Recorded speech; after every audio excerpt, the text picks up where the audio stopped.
never wanted to be a professor, per se.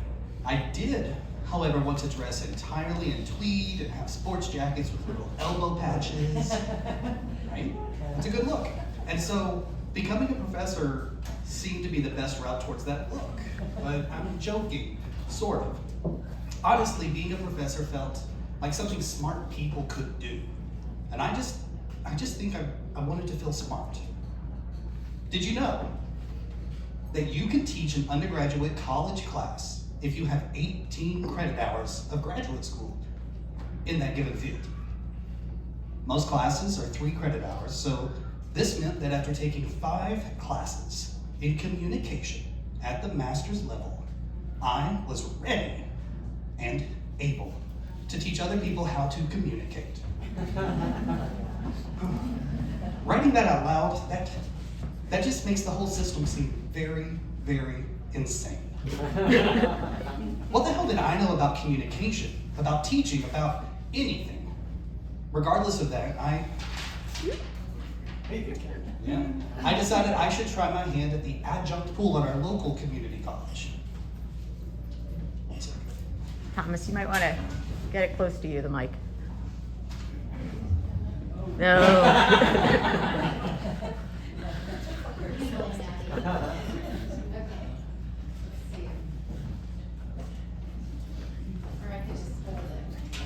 Or you could just hold it.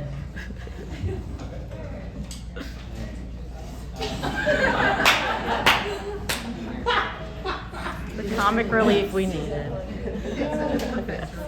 It's the joke we needed. Yes. You're welcome.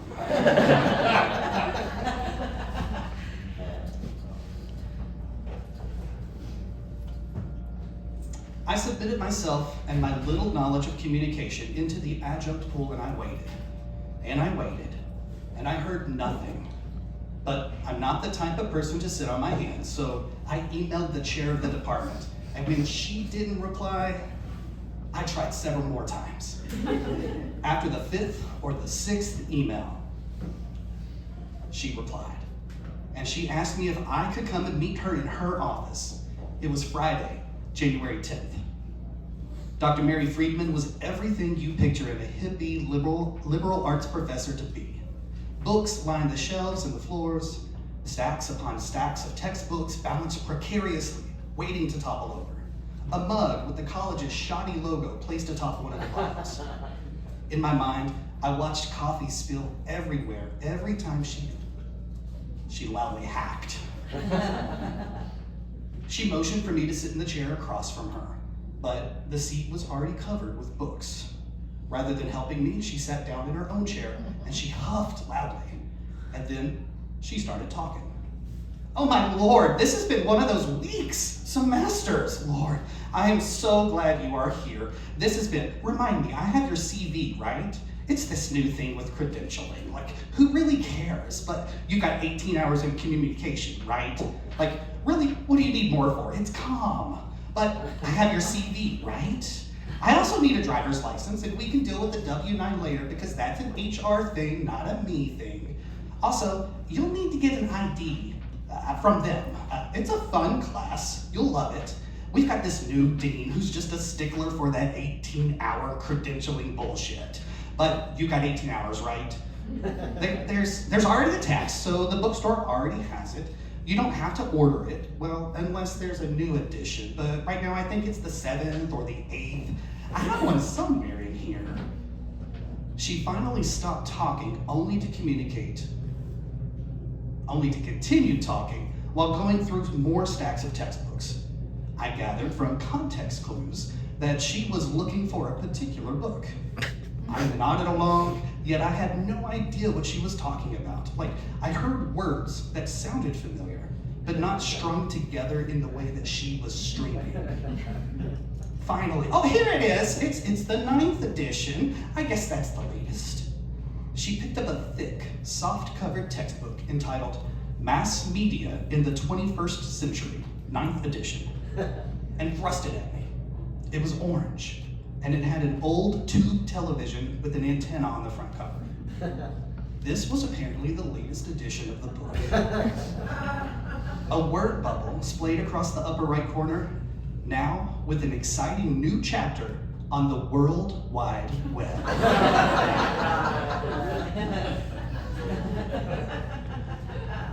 I stood there, confused as to what was actually happening. Finally, after what seemed like hours, Mary looked up at me and said, "You're gonna do great. Classes start Monday." I nodded, I smiled, and profusely thanked her. If I was understanding anything she was saying, I think I got the job. Wait, holy shit, I got the job.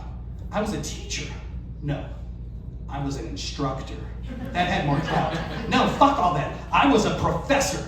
I professed. I was hired to profess things to other people.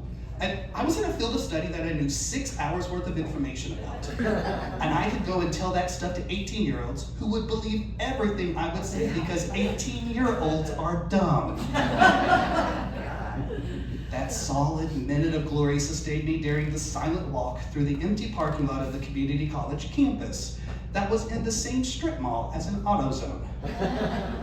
I got into my car and I pulled out my phone to immediately call my husband, a feeling of joy and pride and worth beaming through me. And then this awful feeling overcame me, as if someone pulled my pants down and I had my period in front of my entire elementary school. It occurred to me that it was Friday. I was to start teaching people, like real ones, in less than 48 hours. I immediately burst into tears and I had no idea what I was doing. I spent the bulk of Saturday and Sunday reading, PowerPoint creating, and practicing getting ready for Monday's class. I made my husband listen to my introduction. "Hi class, I'm Miss Koenig." "No, I'm Professor Koenig?" "No, I'm Professor K." Maybe just Prof? Was that cool? Unlike Mary Friedman's office location, the community college campus that I was asked to teach at was roughly 30 minutes away from my home. This was not good, but it was not in a strip mall, so I took that as a win. There was a faculty parking lot, which I promptly turned my car into, only to immediately realize that I would need a parking pass. I turned my car around and I pulled into a metered spot in the visitor lot, annoyed at this first dig into my fantasy. I wasn't visiting. I was here to teach the next generation of winners. I put my credit card into the meter machine, further understanding that I was being forced not only to park with the rest of the non-professors, but I would have to pay for it on an hourly basis. The class was 90 minutes. It would cost me $15. I had been directed by Mary Friedman to visit the information desk to obtain an ID card. The desk was manned by 2 students who looked both bored and annoyed that I was alive.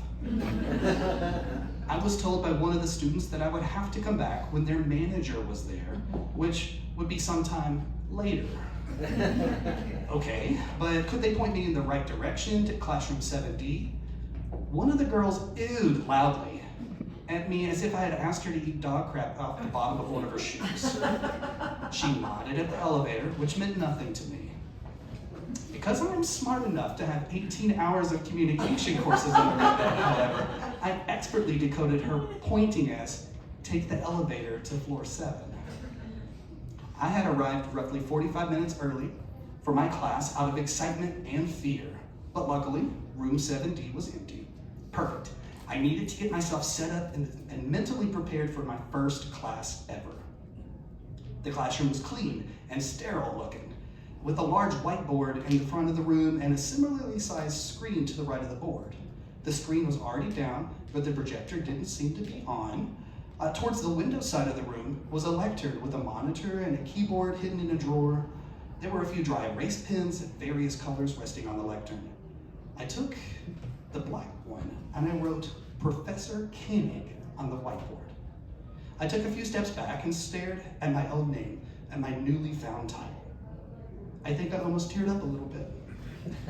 I took out my phone and I snapped a shot at the whiteboard and I texted it to my husband with a, "Look at that!" He replied with a thumbs up. He didn't care. I was told that I should bring my slides on a thumb drive or email them to myself to make it more easy to pull them up. With my thumb drive in hand, I searched for the place on the computer where the thumb drive goes, only to realize that the computer body itself was in the lectern behind the closed door. No, wait, behind the closed, locked door. That was odd. Mary Friedman never mentioned this to me at all, like ever. Because I had 18 hours of credits in communication, I took it upon myself to go find someone to unlock this situation. I started at the aforementioned information desk, and I was promptly ignored. There must be someone in charge here, right? I swiftly roamed the halls, looking for another human being that appeared professorly, like myself, and I kept coming up short. My hasty hall roaming turned into a panicked jog, up and down the staircases, looking for anyone who might have a clue what I should do. My class was going to start in 25 minutes. I turned the corner of floor 3 and came across a janitor. Surely he had a key. Yes, he did. But he couldn't open the lectern for me because who the fuck was I? And if I was a professor, why didn't I have a key? I told him that I was brand new, and he shook his head in disgust. And he indicated that he would unlock the cabinet. I had 17 minutes until class started. With the lectern open, I felt a new sense of assurance and life force. I turned on the desktop to see a familiar yet also completely belittling image that read, login and password. My mind went blank.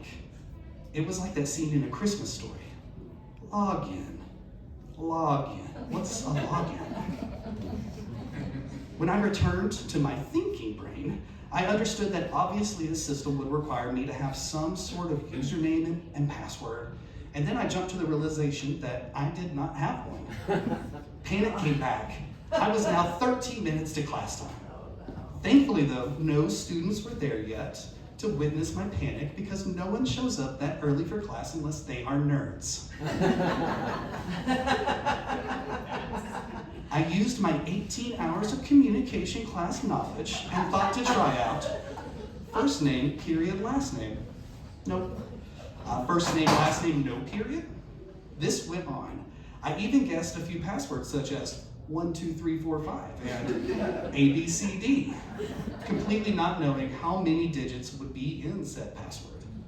It was now 10 minutes before class was to start and the first student walked in. My heart felt like it fell into my stomach, and as I tried yet another random username and password that was clearly incorrect. Hi, hello, hi, I said with more enthusiasm than was humanly normal. The student was a young man, probably around 19. He had headphones on, so the fervently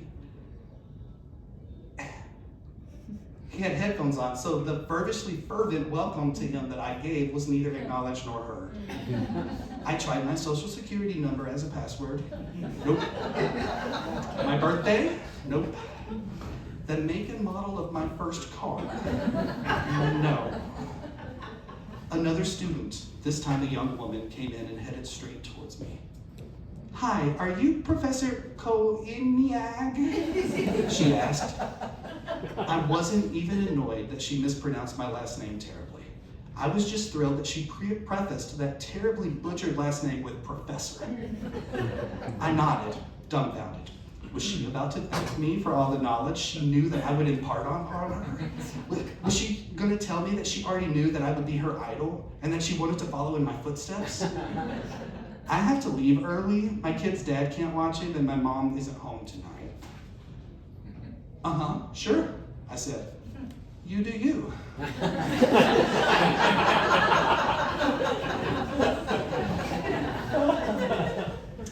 Was this a professorial response or not? I did not know, because I had no right to be there. What I did know at that point was class was starting in less than 10 minutes. I still had no idea how to pull up my crutch of a PowerPoint on this first chapter. All of a sudden, 1 million students started filling the room. I felt them staring at me like I was an alien life form, as if Alf and E.T. had the ugliest alien baby together and it was born with elbow patches. Hey, professor, a young man approached. I couldn't figure out the digital access code. Does it come with the ebook or do you have to buy it separately?